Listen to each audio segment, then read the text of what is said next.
this is Jill from Paper Daisy Crafting. Thank you for joining me today.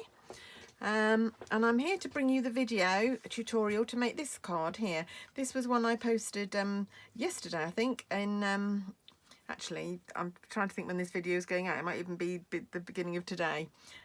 Saturday the 6th of February I posted this on my blog, and it was part of a blog hop with a group of girls that I'm with. And we're called the Project Share Group because every Thursday we share each other's projects on our blogs. And then we decided to start up this little blog hop, and we've been doing it a few months now. We do it the first Saturday of each month. And this is what I came up with. Our theme was black and white. So I decided to use the lovely black and white papers from the True Love pack that's in the mini catalogue at the moment. And I fussy cut my flowers out here and mounted them on a black square. So I'm just going to show you what I did. So very easy little card to make. Starting off with a card blank, basic white. If you've still got some Whisper White, that's fine. The basic white is the new Stampin' Up white because the factory that made the Whisper White went out of business. And this measures 21 by 15 today. I've measured it 15 along here, and then I've scored at 10.5. So my card blank actually measures 10.5 by 15 centimetres. And then, and I'm just going to burnish that fold to make sure that's nice and crisp. And then I'm going to use some of these papers. I've got a few of them out here. So for this card, I first of all used a strip of this stripy paper. It makes your eyes go a bit funny if you look at it, actually. But I used a strip of that paper down the middle of I think that's a 5 centimetre band, or about 2 inches. Yeah, 5 centimetres, roughly 2 inches, yeah, across there. So I'm going to cut a strip of that in a minute. And then I use this one, which is gorgeous. It's got, again, patterns that make your eyes go a bit berserk on there, but these lovely flowers on here. I was so tempted to add some colour to them, but because it was a blog hop for black and white, I decided I couldn't. So yeah, so I cut out one of the little groups of 2 flowers I cut out from there. But I thought for this card I'd do a different pattern. So this is another pattern from the same set. Got stripes on the back. And this one, I'm going to cut out a group with 2 flowers. I'm going to cut out this group here for my card. So I'm just going to roughly cut that out first of all. And this paper is great for doing this sort of technique. Really great.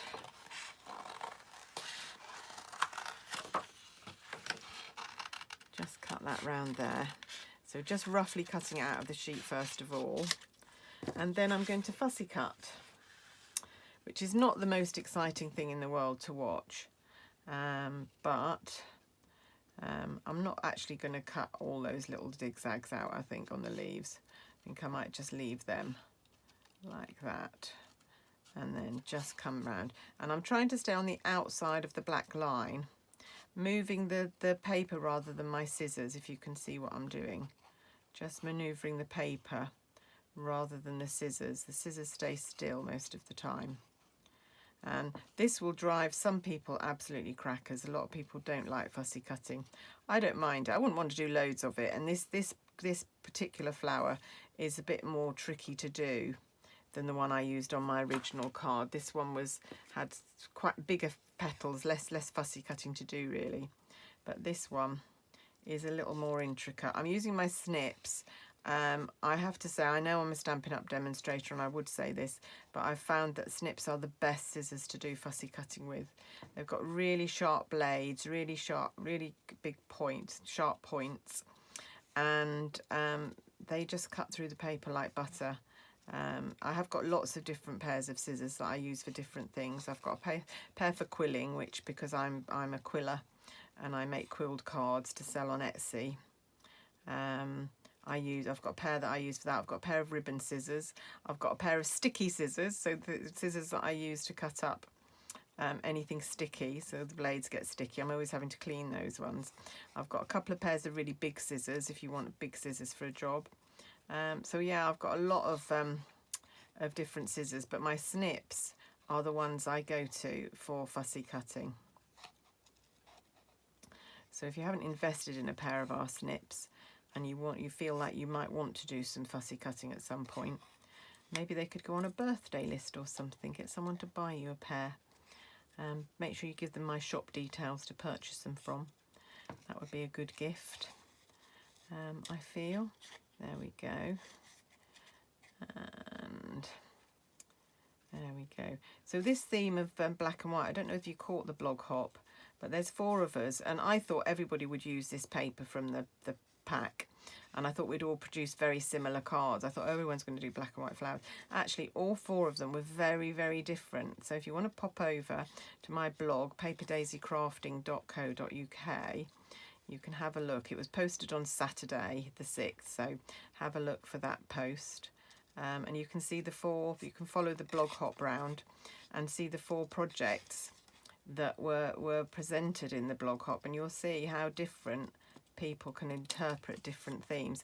Absolutely amazing that you take a theme and get such different results. It shows how creativity works, really, how different people interpret different themes. Right, now there we go, finished my fussy cutting, and again I'm so tempted to put colour on, but I'm not going to. I'm just going to mount that onto the black and see what it looks like. Fine. Oh, that's good. Yeah, I like that. So I'm just going to take a little bit of Tombow and glue my flower down. I am going to do some cards where I colour these flowers, because I think they're just calling out, and I've seen some people post some lovely things with them. So I am going to do some projects. I've got a feeling this is going to be one of the packs of paper that I use nearly every scrap of, as I love these black and white designs. I've used the polka dot one already as well, and I've got an idea for using our blending brushes on that as well to give some colour. I think that would be lovely. So that's another project that's in the wings, as they say, waiting to come to fruition. I just run out of time all the time. I generally put aside time at the weekend to do my Stampin' Up stuff, because during the week I'm busy with my Etsy shops. But I always run out of time at the weekends. I never have time to do everything I want to do. And I kind of feel like I should be able to say, oh, I run my Stampin' Up business full time, but I can't quite afford to give up the income I get from my cards on Etsy at the moment. So I might think about having a shift of priorities once we come out of lockdown, because actually in normal times I do a little bit of private tuition in English and maths for primary age children, and that's quite lucrative. So actually I could afford to let go of some of my Etsy income and do some of that, and that would free up more time for me to do my Stampin' Up stuff, which in turn would generate more income, I guess. So that might be a good plan, but I can't do that until we come out of lockdown, until I'm fairly sure that I'm safe to go back to private tuition and sitting in very close proximity to some little children. So I'm assuming now that I've had the vaccine, I should be fairly safe. But you never know. They don't really seem to know too much about these vaccines, how long they stay protective and whether we can still transmit. So just a little bit more waiting. Right, there we go. Now what I did was I mounted this on a black square, which was, no, did I put the dies away or did I keep them out? Here they are. The layering squares I'm using. So my first one, the plain square, which I cut out of basic black, measures 6.6 centimetres or 2 5/8. So that's that one. And then the scalloped one is the one that's just slightly bigger. So not very much bigger. In fact, it's 2 3/4, or let's do it in centimetres. Nearly 7 centimetres. So, and then I just cut the black square to fit, which measures, there isn't a die that is big enough to do that, and I wanted a bigger border. So my biggest die measures 7.6, my eyes are going, or if we do it in inches, it is 3 1/16. There you go, all the measurements in both languages. Right, okay, so now we're going to put the card together. So I'm going to cut a panel of this stripy paper, 5 centimetres wide or 2 inches. stick down the centre of my card. So I'm lining up here, I can't see, I don't know if you can see that off the camera. I'm lining up down the bottom here as well as above, so I know that I'm getting that straight. And then just cut that.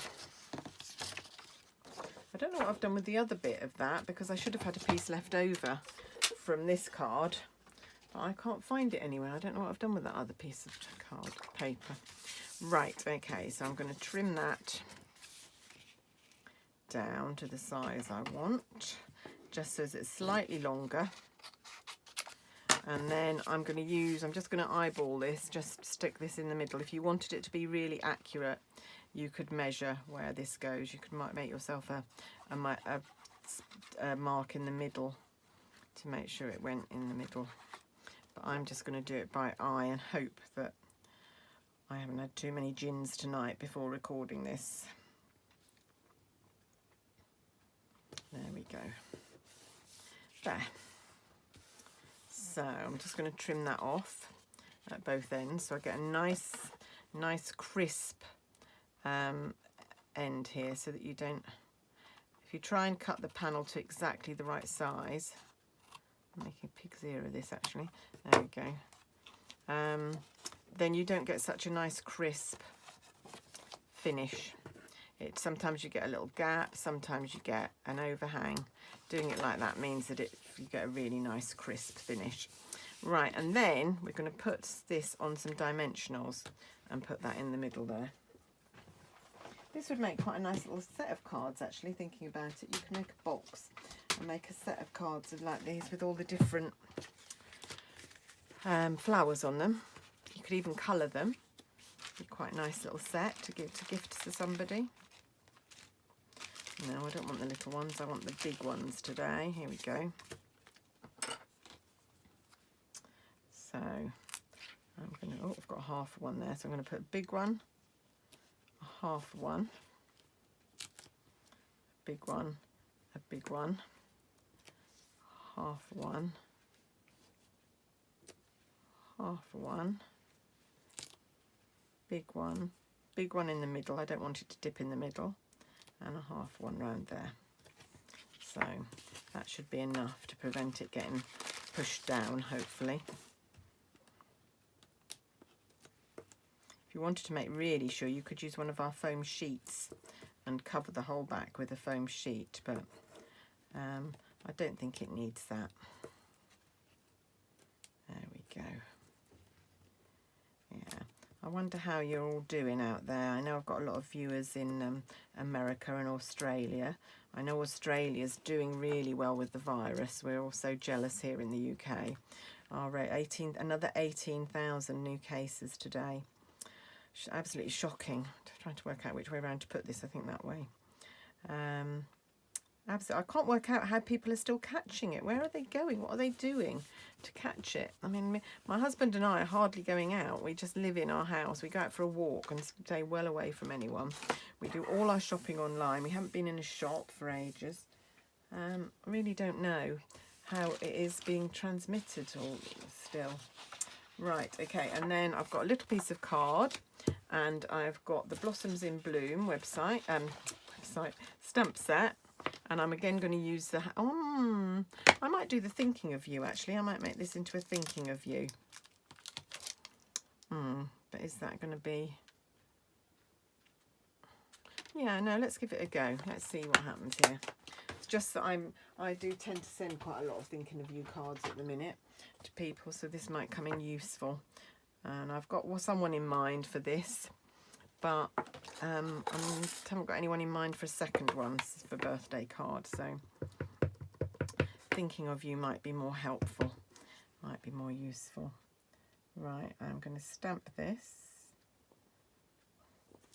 There we go. I've stamped it quite nearly down the bottom so that I can just trim off at the top here, like so. And then I'm going to trim off, but I'm going to leave a little space. I'm not going to trim right to the edge. gap and just eyeball this to get the same shape. And then that is going on here. On again some dimensionals. So very simple little card, this one, but very easy. Minimal amount of stamping. So very quick to make, and you could get quite a lot out of that sheet. I've only got half a pack of those papers because Jez and I share, but from one pack of papers you could get loads of these types of cards. I'm trying to think if there's any more floral ones that you could do. I'm sure there is in that pack. There's 6 different designs, well 12 different designs actually, because 6 different sheets, and they've got patterns on the front and the back. So 6 different black and white designs, which is great. I love them. Right, I'm going to plonk my Thinking of You on there, and then just to finish off, I'm going to take one of these new matte black dots. These have only just come with my order. This one I used rhinestones and coloured them with a basic black blend, but I really love these black dots. I'm going to use 2 of the big ones. They're 5mm and 4mm. So I'm just going to put one there and one there, and we're done. Now with my other card, what I did do was I cut another little bit of a flower and put it inside, just to add a little bit of interest to the inside that links in with the outside as well. So you could do that again here. There are some single flowers. I'm not going to bore you by sitting and fussy cutting again, but there are some single flowers here that you could cut. If you could find one that was on the edge, that would be really good. So for example, this one, you could do that, and then you could cut it out and then place that down there by the corner, and you don't need to worry about the straight edges. So that's what I'd probably do. But anyway, that's it from me today. Just a couple of housekeeping notes. If you haven't got a catalogue, you can see the catalogue on my blog, paperdaisycrafting.co.uk. You can see the PDFs. They're in the right-hand navigation column. If you'd like hard copies, there's a request form on my blog, so you can just fill in your name and address, and I'll send you a copy in the post, which I'd love to do. If you'd like to join my newsletter, there's also a link on my blog to do that. I try and send out once a month a newsletter with all the news from Stampin' Up, plus a special offer that's just for my newsletter readers as well. And if you'd like to buy anything, the link to my shop. You can buy all the things that I've used today down below. And I think that's it from me today. Thanks so much for watching. Let's put both cards together. I wonder which one you like best. Very similar, just different flowers. I think this is like a peony, this one, and this is more like a, what would you call that? I don't know what you'd call that. Is it a dahlia? Is it like a dahlia, maybe? Or a Japanese anemone, it reminds me of, actually. Anyway, that's enough rambling from me today. Thanks for watching. Have a great day, and I'll see you again soon. Bye.